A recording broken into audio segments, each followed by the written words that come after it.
ये पूरा का पूरा अपना पृथ्वीराज नगर एरिया है। ये बाईपास है, ये सारी की सारी सेक्टर रोड जा रही है। ये तकरीबन 1500 हेक्टेयर ज़मीन है और यहाँ बारिश के अंदर जितना पानी इकट्ठा हो जाता है उस बारिश के पानी से आप जूझ ही रहे हैं। ये सब इस कारण से हो रहा है क्योंकि आज तक किसी ने भी यहाँ किसी दूरगामी सोच से कोई योजना नहीं बनी है, कोई ड्रेनेज सिस्टम नहीं बना है। यहाँ पर इस पूरे एरिया के अंदर ड्रेनेज का सिस्टम अब हम तैयार करने वाले हैं। यानी अपने कालवाड़ रोड से नीचे सिरसी रोड और बजरी मंडी रोड और ढलान नीचे अजमेर रोड तक ये ढलान है। कालवाड़ रोड से मिलती हुई ये 60 मीटर की ये सेक्टर रोड जो अभी इस बार मैंने पास करवाई है, इसको हम तैयार कर देंगे और इसके साथ चलेगा बड़ा ड्रेनेज का सिस्टम। जो छोटी ड्रेनेज है वो सारी पानी को इकट्ठे कर इस 60 मीटर रोड के ऊपर ले जाएंगी और यहाँ एक बड़ा ड्रेनेज सिस्टम बनेगा जो पूरा का पूरा पानी को लेकर यहाँ से बाहर अजमेर रोड को पार करते हुए जयपुर के बाहर पानी को लेकर जाएगा। इस पूरे के पूरे क्षेत्र के अंदर एक शानदार ड्रेनेज सिस्टम ऐसा तैयार होगा, इसी 5 साल के अंदर तैयार होगा और अगले 50 साल तक की समस्या पानी की यहाँ पे समाप्त हो जाएगी। पूरा ड्रोन से इसका सर्वे होगा, एक एक इंच का सर्वे होगा और उस सर्वे के ऊपर ये पूरी प्लानिंग आएगी और वो फिर पूरी प्लानिंग मैप पे नक्शे पर आकर फिर जमीन पर उसको उतारेंगे। इस योजनाबद्ध तरीके से हम काम कर रहे हैं।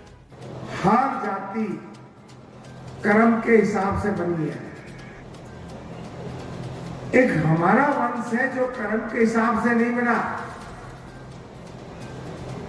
हमारे भाग्यशाली हम इसलिए कि हमने कृष्ण वंश में जन्म लिया। और जातियां नहीं है, और जातियां तो बाद में बनी है कि हमारा ऋषि ये था, हमारा वो ये था, हमारा वो ये था।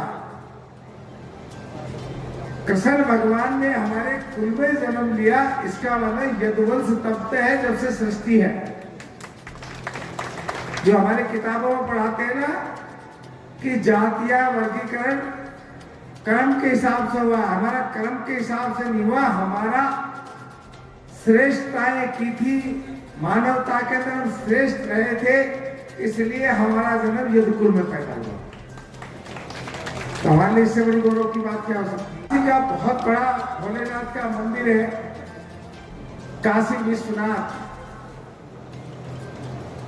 जिनका सारी दुनिया में डंका पूछता है, पर वहां अगर पहला श्रावण का सोमवार कोई जलाभिषेक कर सकता है तो वो केवल यादव कर सकते हैं, इसलिए कि श्रेष्ठतम को सबसे पहले नंबर दिया गया है, किसी जातियों को नहीं दिया गया। ये तो औरों को देते। इसी तरह जो भारत का सबसे बड़ा मंदिर है, जहाँ अच्छे अच्छे लोग जाकर के मत्था टेक आते हैं, सभी दंडवत करते हैं, तिरुपति बालाजी के मंदिर में अगर कोई प्रथम पूजा करता है, उसका पट खुलता है तो वो यादव समाज ही को। तीसरी बात, हम लोगों को पता ही नहीं है, हम लोग कुचला गया, मारा गया, सब तरह से हमारे साथ अन्याय हुआ और एक हम ही ऐसे जो उस अन्याय को सहते रहे।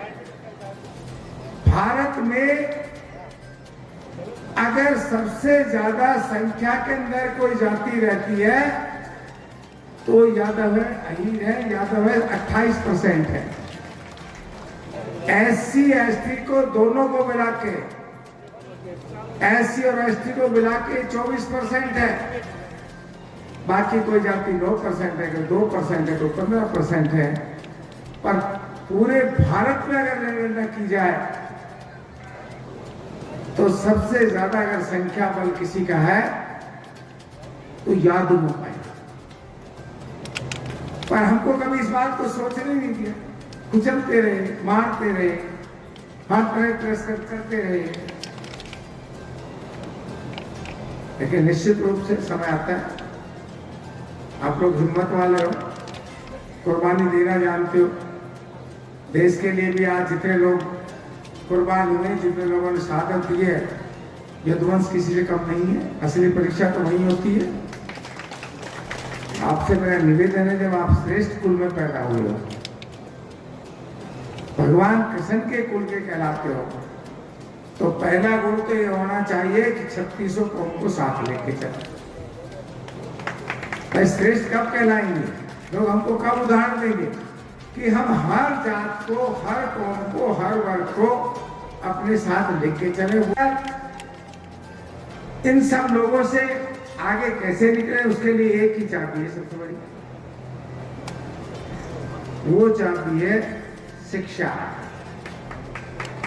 हमारे लोग ये तय कर ले, जिस दिन समझ गए कि 2 कुरीतियां खाली बंद कर दें, केवल 2, बाकी मर्जमा शो करो। एक तो ये दारू वाली और एक ताश वाली। कई आदमी है, मेरी लड़ाई हो जाती है,